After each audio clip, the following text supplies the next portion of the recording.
Oh, hello. Welcome to the Curious Emporium. Have a look at what we have in store for you. For almost 90 years, there's this one question that has absolutely captivated the world. What on earth happened to Amelia Earhart? On July 2nd, 1937, this incredible aviator and her navigator, Fred Noonan, just vanished over the Pacific. But this wasn't a simple crash. Oh no.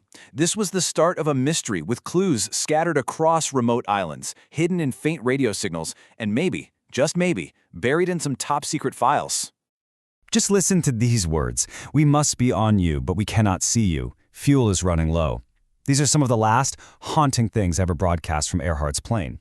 I mean, can you imagine? You are so close you can practically feel land, but all you see is just endless, empty blue horizon. They were completely, hopelessly lost. And at the heart of it all was a true icon, Amelia Earhart.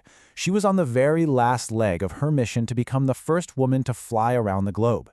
With her navigator, Fred Noonan, she'd already flown 22,000 miles. They only had 7,000 to go. I mean, the stakes just could not have been higher. So, in the frantic days that followed her disappearance, the U.S. government launched the biggest air and sea search in American history up to that point. I mean, they threw everything at it. But after 16 days, nothing. Not a single thing. So the official conclusion was simple and tragic. Her plane, the Lockheed Electra, ran out of fuel, crashed into the ocean, and sank without a trace. But see, that simple crash and sink theory, it just never sat right with a lot of people. The fact that they never found any wreckages, not one piece of metal, not an oil slick, nothing, has fueled decades of searching. It just begs the question, what if the plane didn't just vanish into the deep? And that question, well, that's what opens the door to our first big alternative theory. This is a story not of a sudden, tragic crash, but of survival. It's the castaway hypothesis, the idea that Earhart and Noonan didn't sink, but actually managed to land on a remote, deserted island. Now, the main group championing this theory is called TIHAR, the International Group for Historic Aircraft Recovery. They believe that when Earhart couldn't find her target, Howland Island, she did the logical thing. She turned south along her last known line of position and found this tiny coral atoll called Gardner Island, which today we call Nicomarro. And this place, Nicomarro, is absolutely key. Why? Because it lies directly on that 157/337 degree line of position that Earhart mentioned in her final radio call. And even more importantly, the island had a long, flat reef that at low tide would have been just perfect for a pilot of her skill to attempt an emergency landing. And over the years, expeditions to this island have turned up some really tantalizing, if circumstantial, clues. For days after she vanished, people heard dozens of radio signals they believe were from her. And then there are the physical things. A sexton box, pieces of what looks like a woman's shoe, and most compelling of all, a partial skeleton. Could this all be the remains of a survivor's camp? But here's where it gets complicated, like something right out of a detective novel. Back in 1941, a British doctor looked at the 13 bones found on the island and said, belongs to a stocky male. Case closed, right?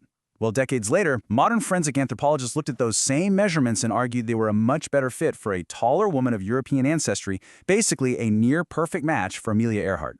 The biggest problem? The bones themselves are gone. Vanished. Then you have the sexton box. For a long time, this felt like a smoking gun. It had these numbers on it, 3500 and 1542, and researchers were scrambling to connect them to Fred Noonan's equipment. But, and there's always a but, recent digging in the National Archives suggests those numbers might actually match a sextant from a U.S. Navy ship that visited the island after Earhart disappeared, which just muddies the waters all over again. Okay, so while some people are digging in the sand on Nicomarro, a totally different group thinks the answer was never on an island at all. They believe it's always been right there in the airwaves. This next idea uses 21st century tech to try and crack those final radio calls from 1937. This is so cool. Instead of just searching the ocean, this research group called Nauticos started with the source of the mystery, the radio itself. They actually went out, found, and restored a Western Electric transmitter and a Bendix receiver, the exact same models Earhart had on her plane, a truly incredible piece of historical engineering. You have to remember, Earhart's final transmissions were just frantic. She was flying blind, pleading for help. But what Nauticos did was pure science. They replicated the radio conditions of that very day, signal strength, frequency, even the antenna height of the ship she was talking to. and they turned her desperate pleas into hard data. And their analysis led to a pretty stunning conclusion. They believe Earhart was much, much closer to Howland Island than anyone ever thought. By turning her final calls into actual data points, they've identified a brand new and way smaller search area. They think this is the best shot yet to finally find that plane. But what if the plane didn't crash because of low fuel or a simple navigation error? What if something way more sinister was going on? This brings us to the most sensational, most controversial theory of them all. A story of espionage, conspiracy, and international intrigue. So get this. This theory completely flips the script. It proposes that Earhart's round-the-world flight was actually a cover for a U.S. government spy mission to secretly photograph Japanese military bases being built up in the Pacific. In this version of the story, they were spotted, forced down, or maybe even shot down and taken prisoner by the Japanese. Now look, the official paper trail for this theory is thin, to say the least. But the anecdotal stories, they are persistent and really compelling. For decades, people in the Marshall Islands have told stories about seeing her plane crash on Mili Atoll. U.S. Marines who took Saipan during World War II claimed they were told her Electra had been found and hidden there. The Marshall Islands even issued stamps in the 1980s showing her being captured. I mean, it is a wild, provocative thought. If this theory is true, it means one of America's greatest heroes didn't just die in an accident. It means she died as a prisoner of war years before the attack on Pearl Harbor. So we have castaways, radio clues, spy conspiracies. Where does that leave us today? Well, in just the last few years, all of these different leads have been reignited by some seriously cutting-edge technology, bringing us, maybe, closer than we've ever been to an answer. In early 2024, this blurry sonar image just sent shockwaves through the entire search community.